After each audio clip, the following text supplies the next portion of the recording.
오늘 말씀 믿음으로 주님과 동행하라 하는 주제의 말씀 마무리 결론입니다. 사도행전 18장 24절에서 28절 말씀을 보겠습니다. 사도행전 18장 24절부터 교독하겠습니다. 알렉산드리아에서 난 아볼로라 하는 유대인이 에베소에 이르니 이 사람은 언변이 좋고 성경에 능통한 자라.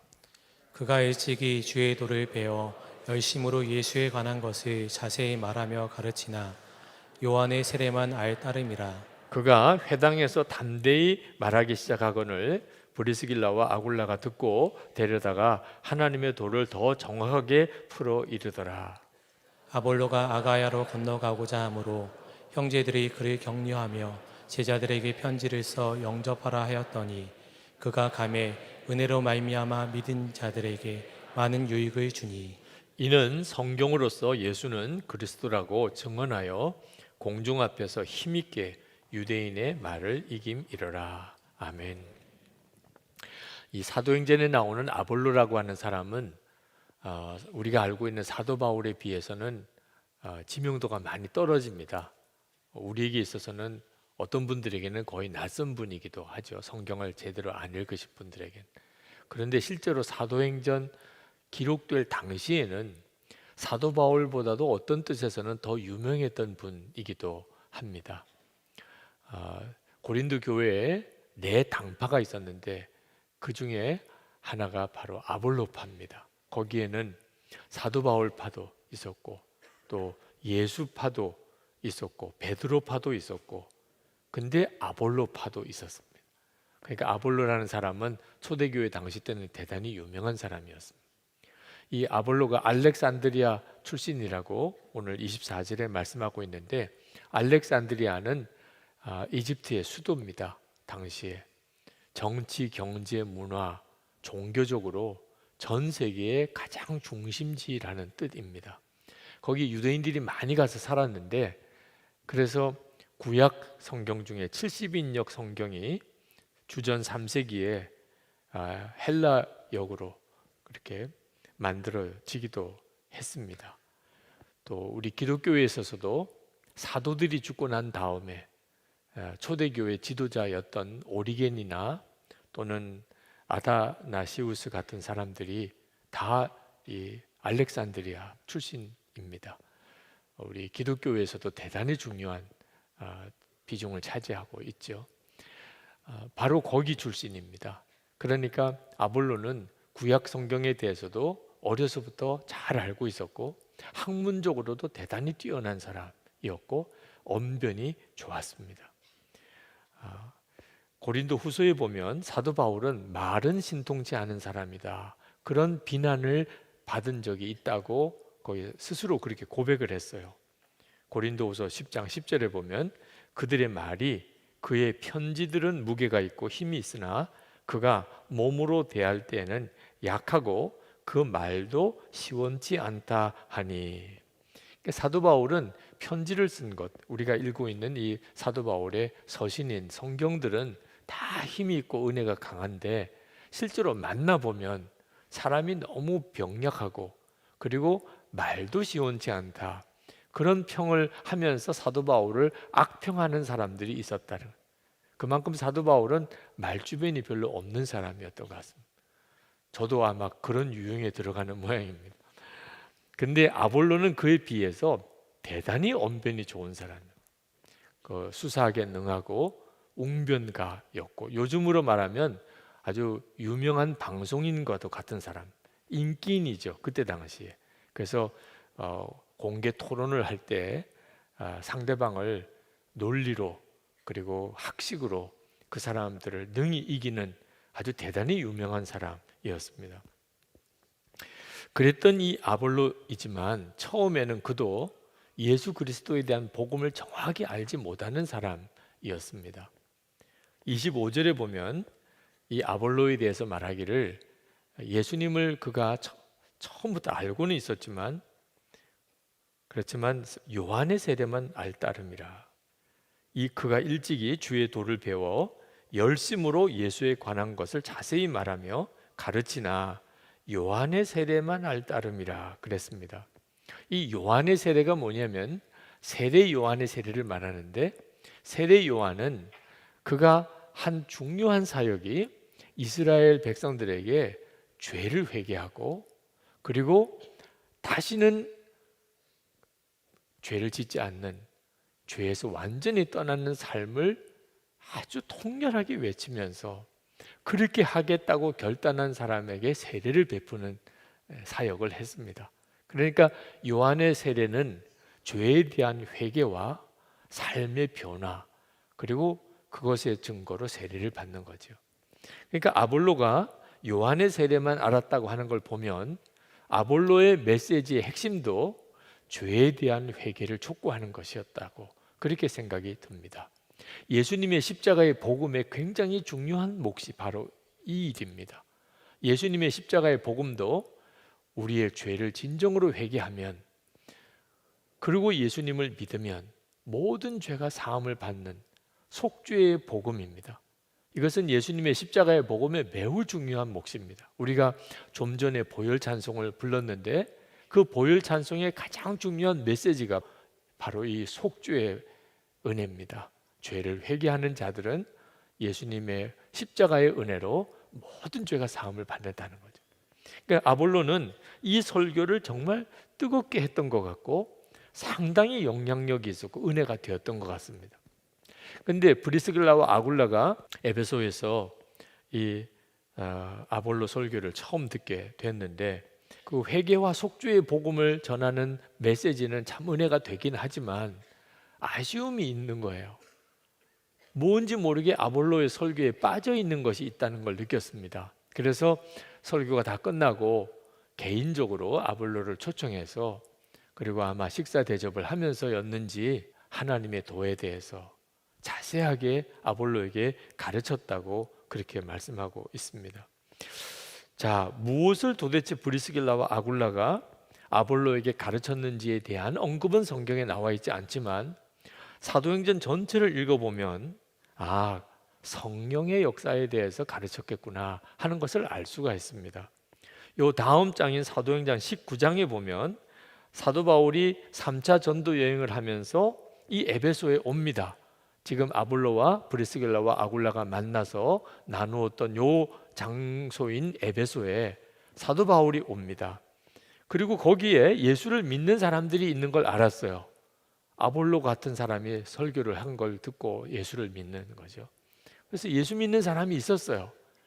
그래서 참 너무 감사하기도 한데 뭔가 빠진 게 있는 것 같아서 사도 바울이 그들에게 질문하기를 너희들이 믿을 때에 성령을 받았느냐라고 질문합니다. 그랬더니 그들이 대답하기를 아니다, 우리는 성령이 있음도 듣지 못하였노라. 그랬던 기록이 바로 그 다음 장에 나옵니다.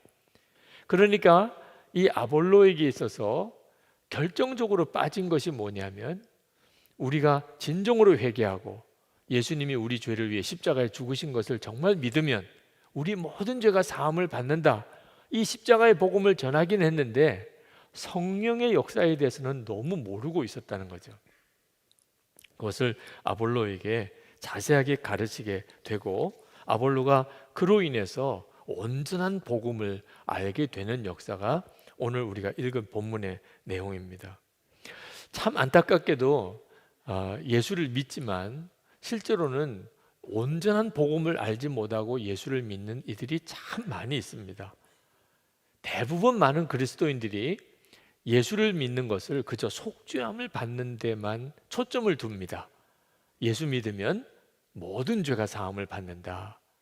그리고 나중에 하나님 앞에 가면 그러면 심판받지 않고 구원을 받는다, 이렇게 연결시켜 버리고 맙니다.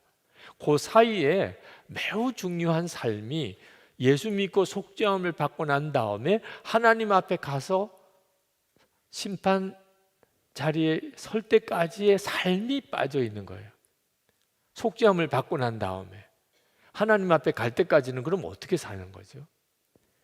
그 문제가 십자가의 복음에 매우 중요한 요소인데 이 점이 빠져 있는 그리스도인들이 상당히 많이 있습니다. 바로 그 부분이 성령이 오셔서 성령의 이끌림을 따라 사는 거죠. 이건 우리가 예수님을 믿을 때 너무너무 중요한 문제예요. 근데 우리 안에 오시는 성령의 역사는 도대체 무슨 역사일까요? 아볼로는 성령에 대해서 몰랐어요. 에베소 교회 교인들은 성령이 있다는 걸 듣지도 못했어요. 근데 우리는 성령에 대해서 다 알아요. 이미 다 들었어요. 그렇지만 우리들에게도 결정적인 문제가 있는데 성령의 역사를 대부분 은사나 능력으로만 알고 있는 겁니다. 성령의 은사, 방언을 한다든지 예언을 한다든지 병을 고친다든지 뭐 이런 은사적인 사역에 대해서만 알고 있어요. 성령 그러면 불을 받는 거라고 생각을 해요. 그래서 무슨 큰 기적과 같은 기적이나 능력이 나타나는 것으로만 생각을 하는 경향이 있습니다. 실제로는 성령의 역사의 가장 중요한 핵심을 모르고 있는 거예요.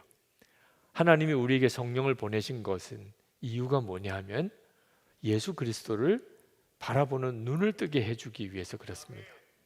예수님을 진짜 믿게 하려고 하는 거죠. 근데 예수님과 정말 믿는 것은 반드시 속죄의 복음이 들어가 있습니다. 예수님이 내 죄를 사하시기 위해서 십자가에 죽으셨다는 사실을 믿게 해주는 거죠. 성령께서 그 일을 합니다. 우리가 예수를 믿었다는 것은 성령의 역사 때문에 믿어지는 거예요. 그런데 성령님은 단순히 속죄에 대해서만 믿게 해주시는 게 아니고 그 예수님이 내 안에 거하신다는 것을 알게 해주세요. 예수 그리스도께서 내 안에 거하시고 이제부터는 예수님과 친밀히 동행하는 자가 되었음을 알게 해주시려고 우리 가운데 오신 거예요. 이것이 은사나 능력보다 훨씬 더 중요합니다. 예수님이 나와 함께 계시고 나와 동행하시는 것을 알고 나면 은사와 능력은 그냥 뒤따라오는 선물인 거죠. 핵심은 주님과의 동행입니다. 성령께서 그 일을 우리 가운데 이루어 주시는 것, 이 점에 대해서 눈이 뜨이는 일이 우리의 신앙생활의 모든 것을 바꿉니다. 예수님은 재림해 오시는 주님이십니다. 그런데 재림해 오실 뿐만 아니고 이미 우리 마음에, 믿는 성도들의 마음에 이미 임하셨습니다. 이 사실을 정확히 알아야 합니다. 많은 그리스도인들이 예수님을 믿되 2000년 전에 오신 주님, 그리고 재림하실 주님, 그렇게만 알고 있습니다. 지금 내 안에 거하시는 주님까지 알아야 재림에 오시는 주님을 맞이할 수 있습니다. 그러니 이건 정말 대단히 중요하지요. 성령께서 우리에게 알게 하시려고 하는 것의 핵심은 우리가 매일 식사할 때마다 주님과 함께 식사하는, 그렇게 주님과 친밀히 동행하는 관계로 살아가야 한다는 것, 그런 은혜를 받았다는 사실을 알게 하시는 거예요. 요한계시록 3장 20절에 볼지어다 내가 문 밖에 서서 두드리노니 누구든지 내 음성을 듣고 문을 열면 내가 그에게로 들어가 그와 더불어 먹고 그는 나와 더불어 먹으리라. 이것이 바로 성령께서 오늘 우리에게 실제로 이루어 주시려고 하시는 일입니다. 오늘 믿음으로 주님과 동행하라 하는 이 말씀을 이제 마지막으로 같이 나누는데, 오늘 여러분 안에 아주 다시는 이 일에 대해서 희미해지지 않는 분명한 것이 이루어졌으면 하는 마음의 간절한 소원이 있습니다. 주님과 친밀히 동행하는 것에 대해서 눈이 열리는 거죠. 웨슬리 목사님이 마지막 임종하실 때 남긴 말씀이 뭐냐면, 세상에서 제일 좋은 것은 하나님이 우리와 함께 계시는 것이다. 세상에서 가장 좋은 것이 하나님이 우리와 함께 계시는 것이다. 웨슬리 목사님 당시 때 영국은 다 예수를 믿었어요. 전 국민이 예수를 다 믿었어요. 성공회라고 하죠. 예수 안 믿는 사람이 없어서 영국 국민은. 그런데 예수님이 나와 함께 계시다는 것을 믿는 성도는 거의 없었어요. 웨슬리 목사님이 올더스케이드에서 성령이 그 마음에 임하시는 체험을 하면서 그 눈이 뜨인 거예요. 그리고 웨슬리 목사님이 생명을 다해서 그것을 전도하면서 감리교회가 생긴 겁니다. 그 감리교회는 핵심이 뭐냐면 예수님이 우리 안에 거하시는, 하나님이 나와 함께 하시는 것에 대해서 눈이 뜨인 것 때문에 생긴 교단이에요.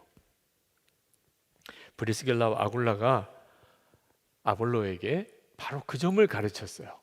예수님의 십자가의 복음은 속죄함만 아니고 이제 우리 안에 주님이 오셔서 주님과 동행합니다. 그 사실을 알고 난 다음에 아볼로의 사역은 엄청난 역사가 일어나기 시작합니다. 28절에 보면 그가 다시 이제 에베소를 떠나서 복음을 전하는 사역을 하러 이제 다니게 될 때, 그때 그 아볼로를 통하여 성경으로서 예수는 그리스도라고 증거하여 공중 앞에서 유력하게 유대인의 말을 이기밀려라. 그 초대교회 성도들이 능력이 있었던 이유, 그렇게 핍박을 당하고 유대인의 박해가 있었고 예수 믿으면 모든 것을 다 잃어버려야 되는, 생명도 잃을 수 있는 상황에서도 교회가 일어날 수 있었던 힘은 예수님 때문입니다. 예수님이 함께 계셨기 때문에. 주님은 오늘 우리 가운데 바로 그 일을 하기를 원하세요. 우리가 예수님을 믿을 때 우리의 믿음이 반드시 자라야 됩니다. 처음에는 속죄의 믿음을 가졌지만 그 믿음은 주님과 동행하는 믿음으로 자라야 돼요. 안타까운 것은 너무나 많은 그리스도인들이 속죄의 믿음에 그냥 머물러 있는 겁니다. 제가 말씀을 전해달라는 요청을 받고 가서 말씀을 전할 때 참 난감할 때가 있어요. 그렇게 예수를 믿은 지 오래되신 분들, 그런데 속죄의 믿음밖에는 없어요. 예수님이 함께 계시는 것에 대한 말씀을 들을 때는 다들 신기한 말씀을 듣는 것처럼 그렇게 반응들 하세요. 처음 듣는 것처럼 반응하는 분도 계세요. 이건 정말 답답하고 안타까운 일이더라고요. 우리가 예수님을 믿고 그냥 한 번 믿음으로 끝나는 게 아니고 그 믿음은 계속 자랍니다. 고린도후서 13장 11절에 사도 바울이 이렇게 자기 고백을 했습니다. 내가 어렸을 때에는 말하는 것이 어린아이 같고 깨닫는 것도 어린아이 같고 생각하는 것이 어린아이 같다가 장성한 후에는 어린아이의 일을 버렸노라. 영적으로도 똑같아요. 사도 바울이 자기 자신의 믿음이 계속 자라고 있다는 것을 스스로 안 거예요. 여러분은 여러분들의 믿음이 계속 자라는 것을 느낍니까? 정말 변화되어 가고 있나요? 안타깝게도 많은 그리스도인들이 속죄의 복음을 아는 것에서 딱 멈춰져 버려 있더라. 속죄의 은혜에 대해서는 정말 많이 들었어요. 그런데 자기 자신이 십자가에서 이미 죽었다는 사실에 대해서는 어쩌면 그렇게 한 번도 못 들은 것처럼 반응하는지. 그래서 자기 자신이 십자가에서 이미 죽은 것을 믿는 성도는 찾아보기가 너무 어려워요. 예수 믿고 속죄함만 받았대요.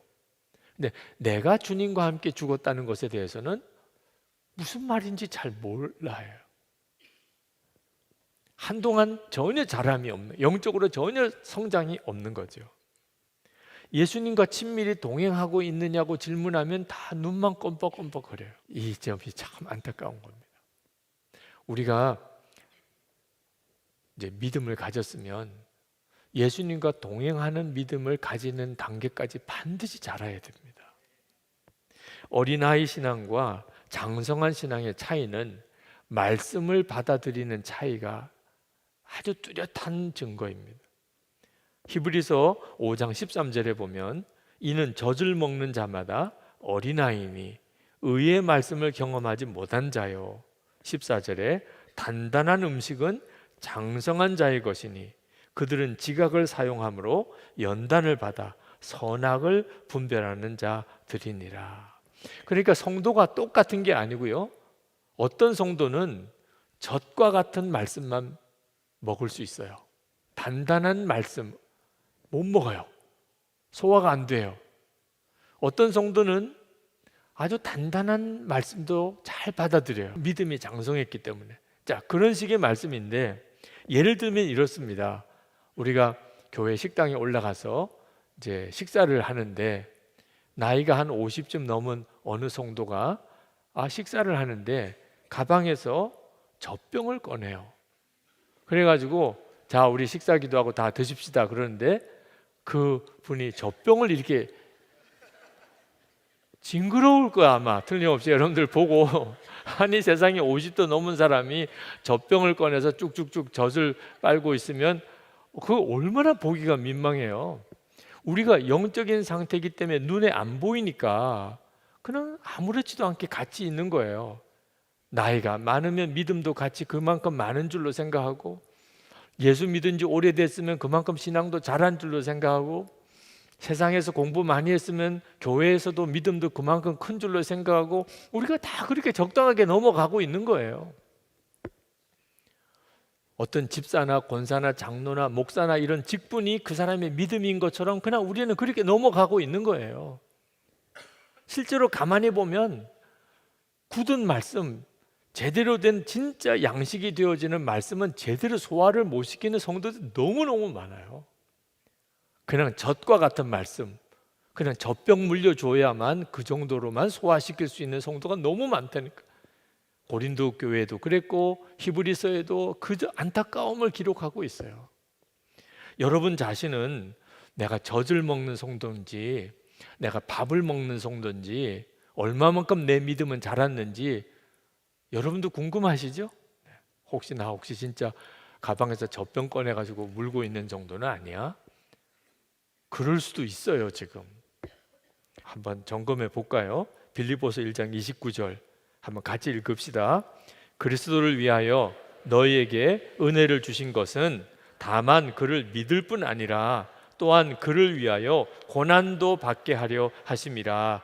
아멘. 네. 자, 우리에게 하나님이 은혜 주신 것은 그저 예수님을 믿을 뿐만 아니고 여기 믿을 뿐만이라는 것은 속죄의 은혜를 받은 기쁨과 감사예요. 예수 믿고 죄사함 받고 하나님 자녀 되고 그런 은혜가 참 너무 감사하죠. 그런데 그것뿐 아니라 예수님을 위해서 고난도 받게 하려 하심이라. 자, 이 고난도 받게 하려 하심이라는 말씀 앞에서 아멘. 그렇지요. 제가 벌써 알고 있었어요. 저는 고난이 이제는 저에게는 복이에요. 이런 분도 있어요. 이런 분은 밥을 먹을 수 있는 믿음이 생긴 분이에요. 예수님을 위해서 고난을 당하는 것이 기쁨이에요. 주님 앞에 가면 주님 앞에 고난 당하다가 주님 앞에 가야지. 편안하게 살려고만 하다가 주님 앞에 가면 어떻게 주님 앞에 설 수 있겠어? 이런 생각이 되시는 분은 믿음이 그만큼 자란 거죠. 근데 고난도 받게 하려 하심이라. 못 본 걸로 하겠습니다. 이렇게 넘어가시는 거예요. 요건 내 말씀이 아니네. 이렇게 지나가시는 분들도 있다니까요. 그래서 예수 믿고 실제로는 핍박 당할까봐, 어려움 당할까봐, 순교하랄까봐 순종도 못하는 분들이 얼마나 많은데, 예수 믿는 한국교회 성도들 중에 실제로 고난 문제가 해결 안 된 성도가 너무너무 많다니까. 다 젖병 물고 있는 거예요. 젖병 물고. 고난 문제만 나오면 다들 숨어요. 이건 내 이야기 아니구나. 지금 이 자리에도 여러분 자신의 영적인 상태가 어떤지를 그냥 요 말씀 하나 가지고 여러분도 분별이 어느 정도 돼요. 내가 지금 믿음이 제대로 자라지 못하고 있구나. 여전히 이거 해주세요, 해결해 주세요, 도와주세요, 살려주세요 이러고만 있지. 주님을 위해서 당해야 될 고난이라면 주님, 오히려 이것이 제가 복인 줄 믿겠습니다. 예수를 믿는데 대가를 지불해야 돼요. 주님 너무 감사합니다. 이렇게까지 나올 수 있는 믿음이어야 한다는 거죠. 초보적인 교리에만 머무는 신앙생활 하면 절대로 믿음이 안 자랍니다. 히브리서 6장 1절에 보면 1절 2절에 보면 그러므로 우리가 그리스도의 도의 초보를 버리고 죽은 행실을 회개함과 하나님께 대한 신앙과 세례들과 안수와 죽은 자의 부활과 영원한 심판에 대한 교훈의 털을 다시 닦지 말고 완전한 대로 나아갈지니라. 자, 이 말씀을 잘 여러분 보셔야 되는데, 예수를 믿고 난 다음에 안타깝게도 많은 그리스도인들이 죄사함 받고 세례 받고 안수 받고 능력 받고 죽은 다음에 영생을 얻는 그런 정도의 교리 범위에서만 계속 머물러 있어요. 예수 믿고 내가 아는 내용이 거의 요 정도 범위에서만 있어요. 그럼 뭐가 더 있나요, 여기에? 여기에 뭐가 더 있는 거죠? 주님과 동행함이 있는 겁니다. 예수님이 내 왕이 되시고 이제는 내가 주님께 온전히 순종하며 주님이 늘 나와 함께 계셔서 내 모든 생각과 판단을 주님이 주관하시고 주님이 인도하시는 바로 그 삶이 있어야 우리가 온전한 믿음의 사람으로 가는 거예요. 근데 안타까운 것이 이 문제가 빠져 있는 겁니다. 한국 교회의 심각한 문제예요. 속죄에 대해서도 알아요. 세례도 받았어요. 안수도 받아서 사명도 감당해요. 그리고 능력도 경험도 했고 죽은 다음에 영생에 대한 믿음도 있어요. 근데 주님과 동행하십니까? 이렇게 물어보면 마치 처음 들어본 말씀처럼 당황해해요. 주님과 동행한다니요. 주님과 동행하지 않으면 그러면 눈이 열리지 않는 것들이 어떤 것들이 있느냐 하면 자기가 착한 사람이라고 생각해요. 여러분이 스스로 생각할 때 나는 참 착하구나. 나만한 사람 있으면 나와보라 그래. 그렇게 생각되시는 분들이 있으실 거예요. 의외로 많습니다. 아닌 것처럼 이야기해도 속으로는 내가 다른 사람보다 못한 게 뭐 있어 이렇게 생각. 그런데 주님을 만나는 딱 순간에는 성경에 그런 부분들이 나와요. 요한계시록에도 요한이 예수님을 만납니다. 그때 죽은 사람처럼 엎드려져요. 감당할 수가 없어요. 주님의 영광 앞에서. 그러니까 주님과 동행하는 사람의 특징은요, 나 자신이 가장 부족한 사람이구나. 내가 가장 죄인이구나. 옆 사람도 죄인이에요. 보지는 마세요. 네. 안 봐도 틀림없어요. 네. 죄인 아닌 사람이 없어요. 다 겉으로는 이뻐 보여도 한성질 하는 사람, 네. 겉으로는 아주 착한 사람처럼 보여도 고집 대단한 사람. 네. 우리가 다 그런 육신적인 본성을 다 가지고 있어요. 그런데 나보다는 나아요. 주님을 만난 사람은 그 점이 깨달아져요. 나보다는 나아요. 나보다. 근데 주님을 만나지 못한 사람은요, 세상에 이렇게 나쁜 사람들이 많아? 마음에 드는 사람 한 사람도 없네? 이 교회는 좀 좋은 교회인가 하고 왔더니 맨 흉악한 사람들 뿐이네? 이렇게 되는 거예요. 주님을 바라보지 않고 사람을 바라보면 그러면 다 그렇게 반응하게 돼요.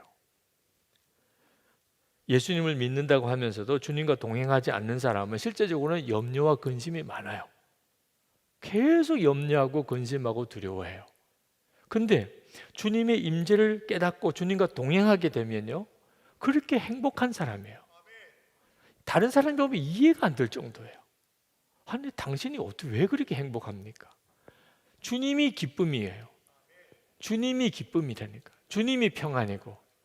그러니까 나같이 행복한 사람이 또 어디 있냐, 이런 고백을 하고 살아요. 예수님 한 분이면 진짜 충분하니까. 예수님을 믿는다고 하면서도 주님과 동행하지 못하는 사람은 고난이 복인 것을 도무지 알 수가 없어요. 많은 성도들이 예수를 믿으면서도 여전히 죄의 종노릇 하고 살아요. 은밀한 죄가 있어요. 근데 예수님과 친밀히 동행하는 눈이 열리게 되면 은밀한 상황 자체가 없으니까, 그러니까 은밀한 죄가 없는 거예요. 아니, 여러분, 사람 보는 앞에서와 사람 안 보는 데서 행동이 다를 수 있죠, 그죠? 그건 사람을 의식하는 거예요. 사람들 보는 앞에서는 전혀 죄 안 짓는 사람이죠, 우리는. 그만큼 사람 보는 게 무섭잖아요. 그런데 문제는 이제 아무도 안 볼 때가 문제가 되잖아요. 그런데 예수님을 믿는 거는 우리 안에 주님이 오신 것을 믿는 거니까 주님을 바라보는 눈이 뜨이고 나면 사람이 보나 사람이 안 보나 똑같아요. 이보다도 놀라운 일이 없어요. 그래서 사람이 완전히 변하는 거예요. 마태복음 7장 21절에 나더러 주여 주여 하는 자마다 다 천국에 들어갈 것이 아니요 다만 하늘에 계신 내 아버지의 뜻대로 행하는 자라야 들어가리라. 여러분, 이 말씀을 건성으로 들으시면 안 돼요. 예수를 믿어도 이렇게 둘로 나뉘는 거예요. 입으로만 주여 주여 하는 사람은 어떤 사람이죠? 속주의 복음만 알고 있는 거예요. 속주의 복음, 그러니까 예수님이 주님이시죠. 나도 예수님을 믿어 이렇게 말을 하는 거예요. 예수 믿으면 모든 죄 사함 받는다고 했잖아요. 나도 그렇게 믿습니다 이러는 거예요. 그런데 그런 믿음만 가지고는 하나님의 뜻대로 사는 보장이 없어요. 속주의 믿음은 있는데 맨 싸우고 살고, 그리고 거짓말하고 욕심 부리고 자존심 싸움하고 염려 근심 속에 살고. 속주의 믿음은 있는데, 속주의 믿음은 있는데 교회 안에서 싸우는 사람 얼마나 많아요. 속주의 믿음은 있는데 사기꾼도 얼마나 많아요. 속주의 믿음은 가지고 있는데 은밀한 죄, 음란한 죄 짓는 사람 얼마나 많아요. 속주의 믿음 가지고 해결이 다 안 된단 말이에요. 그러면 천국에 가려면 하나님의 뜻대로 행하는 자라야 된다는. 그러니까 속주의 믿음 말고 뭐가 더 있어야 되는 거구나. 분명히 알아야 되죠. 그게 바로 뭐냐면 예수님과 동행함이에요. 주님과 동행함. 예수님과 동행하는 자여야 원수도 사랑하게 되고 항상 기뻐하고 모든 일에 감사하고 죄 안 짓고 살고 거짓말 못하고 죽음도 두려워하지 않고. 이러니 진짜 기적이죠. 이 모든 일이 나와 함께 계시는 주님을 믿고 동행하면서 일어나는 일들이에요. 그러니까 여러분의 믿음이 주님과 동행하는 믿음으로까지 성장해야 하는 겁니다. 최근에 두 분 다, 남편 목사님, 아내 목사님 두 분 다 목사님이신데 미얀마에 선교하시던 목사님 부부가 계셨는데 남편 목사님이 세상을 떠나셨어요. 먼저 그 아내 되시는 목사님이 예수 동행 세미나에 참석을 하셨습니다. 제가 장례 때 가 뵙지를 못해서 너무 미안해서 인사를 드렸더니 세미나에 다 끝나고 난 다음에 부탁을 하나 하시더라고요. 책을 하나 쓰시게 됐는데 추천사를 목사님이 좀 써주시면 좋겠습니다. 그렇게 하시죠. 그래서 이제 원고를 보내달라고 그랬더니 원고를 보내주셨어요. 제가 그 원고를 쭉 읽어보는데 그 남편 목사님이 세상 떠나실 때 그 이야기를 쭉 쓰셨더라고요. 굉장히 감동이 되더라고요. 야, 참 귀한 분이셨구나. 그냥 속주의 믿음으로는 그렇게 할 수가 없어요. 죽음이 눈앞에 실제로 왔을 때 그때 어떻게 죽음을 내가 대할 수 있을까? 뚜렷이 갈라집니다. 주님과 늘 동행했던 사람과 그냥 속주의 믿음만 가지고 살았던 사람은 실제로 죽는다는 상황이 딱 현실이 되었을 때 반응이 완전히 달라요. 그 남편 목사님이 어떤 분이었는지는 지금 다 설명을 드리기는 어렵지만 이런 구절이 있어요. 호스피스 병원에 누워 남편은 자신이 먼저 하나님을 만나러 간다고 자랑을 했다. 참 이해가 잘 안 되죠. 네. 너무 자랑 기뻐하는, 내가 당신보다 먼저 하나님을 만나러 가. 이런 믿음은 결심해서 생기는 것도 안 됩니다. 주님과 늘 동행하는 사람으로 살지 않는 사람은 막상 진짜 중요한 문제에 딱 만났을 때 믿음으로 대처를 못합니다. 신학생 제자훈련 세미나 때 어느 전도사님이 막 울면서 와서 고백을 해요. 목사님, 제 눈이 뜨인 것 같습니다. 정말 함께 하시는 주님을 이제 알게 됐습니다. 이건 정말 놀라운 일이죠. 여러분 꿈을 꿀 때가 있으시죠? 여러분이 꿈을 꾸면서도 막 누구를 만나고 무슨 일을 겪잖아요. 근데 그건 다 꿈이죠. 깨고 나면 현실로 돌아옵니다. 그죠? 근데 우리가 지금 현실이라고 생각하는 것이 사실 알고 보면 꿈과도 같아요. 눈이 여기서 여러분이 영적인 잠이 깨나면 지금 여러분이 진짜라고 보는 것들이 오히려 다 꿈 같고, 여러분이 생각할 때는 너무 막연하다고 생각하는 하나님의 나라, 지금 나와 같이 계시는 예수님, 이게 놀라운 현실이 돼요. 이 은혜가 여러분에게 있기를 축복하는 겁니다. 여러분 안에 계신 주님을 진짜 알게 되면 비로소 여러분은 인생을 제대로 보게 돼요. 무엇이 중요한지, 무엇이 중요하지 않은지. 요즘에 뭐 뉴스에 막 나오는 일들, 하나님이 보실 때는 정말 아무것도 아닌 일들이 많아요. 뭐 연예인의 기사든지 스포츠 소식이든지, 우리 주님이 보실 때는요 진짜 하품 나올 이야기.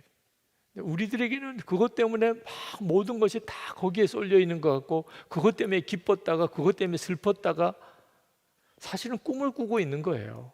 그게 영적으로 잠이 들어있는, 세상에 취하여 영적으로 잠이 들어있는 거예요. 근데 어느 날 주님이 나와 함께 계신 게 믿어졌어요. 완전히 다 달라져 버려요. 세상이 완전히 다 달라 보이는 거죠. 어느 교우 한 분이 예수 동행일기를 쓰면서 겪은 일을 게시판에 이렇게 글을 올린 적이 있습니다. 목사님께서 예수님이 여러분 안에 계시다는 것이 실제처럼 느껴지지 않아서 삶이 변화되지 않는다면, 담임 목사가 여러분 집에 같이 산다면 어떤 변화가 있을지 생각해 보십시오 라고 말씀하실 때, 정말 그런 일이 우리 집에 일어난다면 어떻게 될까 생각해 보았습니다. 우선 집 청소, 특히 화장실 청소 확실하게 하겠지요. 목사님이 같이 사시는데 아마 목소리는 다 낮출 겁니다. 우리 집 싸울 때 보통 아니거든요. 평소에는 대충 하던 식사기도 오래 할 것 같습니다. 식구들에게 아주 인격적으로 대우할 것 같습니다. 가정 예배 반드시 드리겠지요. 아마 TV는 치워버릴 겁니다. 시간만 나면 성경 볼 거예요. 목사님 주무실 방 이불 깔아 놓아 드려야 되겠지요. 이 외에도 아마 여러 가지 있을 것 같습니다. 뭐 그렇게 쓰셨어요. 목사만 집에 와서 살아도 생활이 이렇게 바뀔 텐데, 예수님이 내 마음에 계신 게 정말 믿어지지 않아서 우리가 엉망으로 사는 거지, 실제로 내 안에 계신 게 정말 믿어지는 순간부터 우리 삶 전체는 바뀌어요. 예수 동행일기에 대해서 나가서 이렇게 말씀을 전하면 아주 반응이 뜨겁습니다.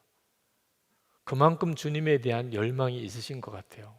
그런데 예수 동행일기를 쓴다고 생활이 다 바뀌나? 그렇지는 않습니다. 그렇게 생각하시는 분들은 실망하시는 분들도 있으시더라고요. 동행일기를 쓰는데도 은밀한 죄를 짓고, 동행일기를 쓰는데도 뭐 부부싸움도 하고, 그래서 좌절하시는 분들도 계세요. 근데 예수 동행일기를 쓴다고 그 동행일기가 여러분의 삶을 완전히 바꾸는 것은, 이건 완전히 넌센스예요. 그러면 예수 동행일기는 왜 쓰는 거죠? 항상 주님을 바라보게 해주기 때문에 쓰는 거예요. 매일 일기를 써야 되니까. 또 그것을 나누다 보니까 오늘 하루를 지났는데 적당하게 그냥 몸만 씻고 샤워하고 잘 수가 없어요. 일기를 써야 되는 거예요. 오늘 아침부터 저녁까지 오늘 하루는 어떻게 살았나. 그렇게 쓰다 보니까 오늘 하루 곳곳에 주님은 나에게 어떻게 역사하셨는지를 생각하게 되는 거예요. 이걸 매일 하게 되는 겁니다. 어느 날은 정말 어처구니 없는 죄를 지은 날도 있지요. 그날도 일기를 써야죠.